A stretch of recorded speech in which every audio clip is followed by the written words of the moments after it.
What's up, guys? Welcome back to my channel. It's Jess. Don't freak out. I just have my hair straightened today.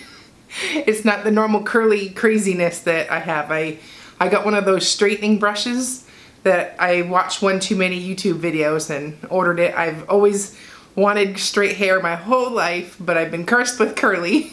But it did work, but it's gonna take a little adjusting, so ignore the crazy hair today still. Real quick, if you like this maxi dress, I'm gonna insert a picture here. I've got lots of fun maxi dresses. I'll put a couple photos right here, but I've got great maxi dresses to get you through the summer. So I'm living in maxi dresses. They're great for when you lose weight. You just keep shrinking and it's a dress, so you can get away with it more than, say, a pants size. So keep that in mind also as you're losing weight. Switch to some dresses. It's summer. Enjoy it, right? So anyway, this video is about how to make it through the weekend, staying keto, staying on track, staying focused, the whole 9 yards. I'm struggling with it. I know a lot of the people that have reached out to me are also struggling with it. So why not? Let's talk about it, right? So I came up with 5 tips on how I'm going to try and focus better. So I wanted to show you really quick what I'm doing. So here's my plan. These tips are gonna be what I'm gonna implement this week, and I will follow up on it, I promise. But okay, so let's get started. Rule number 1, and it seems so simple: plan. I haven't been planning, so I'll make a menu, and I'll make it, like, lately I've only been including Monday through Friday in my meal plan, and I leave Saturday and Sunday up for like being spontaneous and going with the flow. Well, guess what? It's allowing me to slip. It's allowing me to eat off plan. Sometimes I'll overindulge. Or we'll go out, or whatever the case may be, but I'm not planning and sticking to my plan. Like, it's rule number 1. It's why I've succeeded for so much in this weight loss journey, because I have planned so much of my food. And when I don't plan, I get unfocused. So, you know, being a type B personality, we don't make lists. We live in chaos. We go with the flow. So it's really hard for me to keep planning. And I just, like, my natural tendency is to no plan. But I've failed every time I don't have a plan. So rule number 1, as simple as it sounds, plan.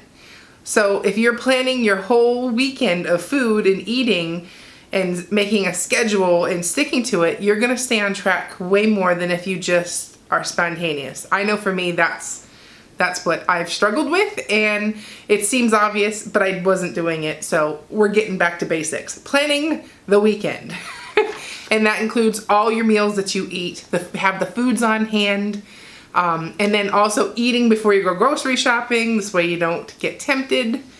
So that's rule number 1. Rule number 2, stay busy. If you're like me, I like to eat out of boredom.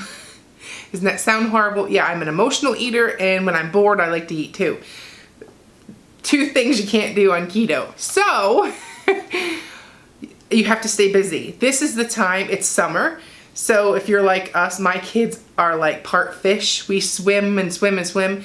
You can burn so many calories without even knowing about it if you swim too. You know, swim with your kids. Don't sit in the lawn on the chair, you know, suntanning. You'll get just as much sun in the water.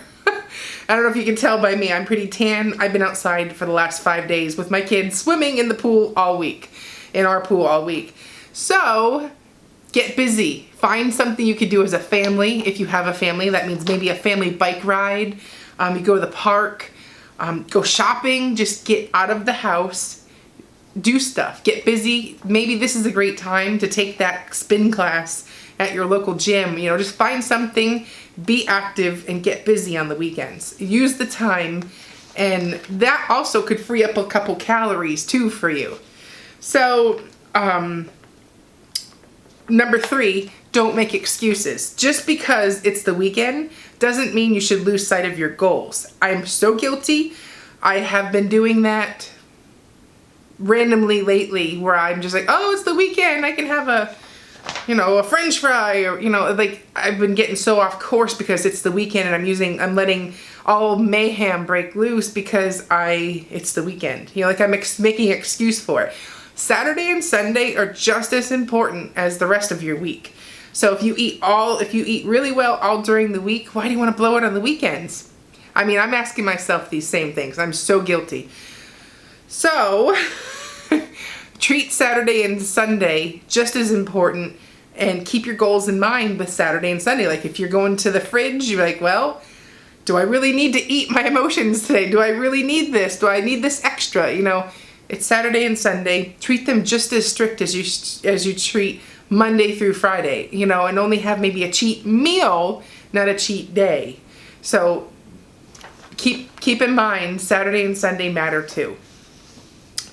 Number 4, try your absolute best to eat at home. If you prepare your own foods, it's more on your mind what you ate, what's in your food, you can calculate your macros. When you eat out, you give up so much control, and there's the temptation, and sometimes you're not ready for that temptation all around you yet, and it gets the best of you. So try to eat as many of your meals at home with you preparing them.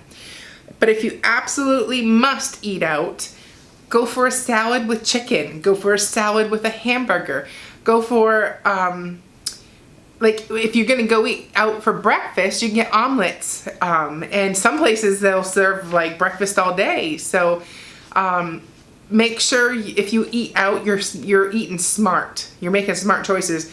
I like to eat hamburgers out a lot, and instead of on a bun, I'll get it bunless. Sometimes they'll wrap it in lettuce or serve it on a bed of lettuce, and I'll swap like a salad for the French fries. And I stay on course, and then make sure you watch out the sauces and stuff they put on it. Mustard's a great free condiment. You can bring your own condiment. You can bring your own little barbecue sauce in your purse if you're eating barbecue, like there's ways. Just think and plan ahead. And the last but not least, utilize the tool intermittent fasting. Sometimes we are so busy on the weekend that we don't even have a chance to eat.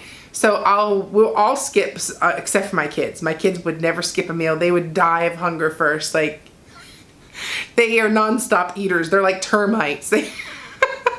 I wish, to be a kid again, right? But anyway, so my husband and I will just be so busy doing stuff with the kids that we will completely forget to eat. So we'll use the intermittent fasting tool where we'll either skip breakfast or we'll skip breakfast and lunch.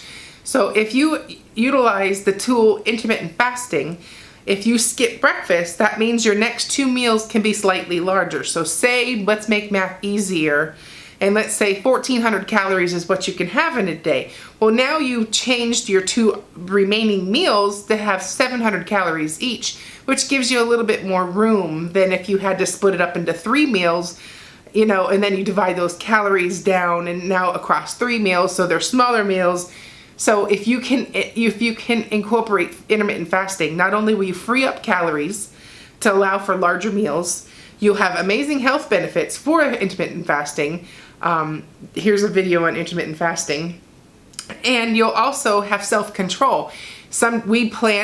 Most of the time my husband and I will do 1 meal a day, like out of the weekend, like we'll pick Saturday and do 1 meal of the day because we're so busy usually on Saturdays. Sundays we're a little bit less crazy and we stick around the house, but Saturdays when we're out and about, we will do 1 meal a day, and we'll either do it at lunch or we'll do it at dinner.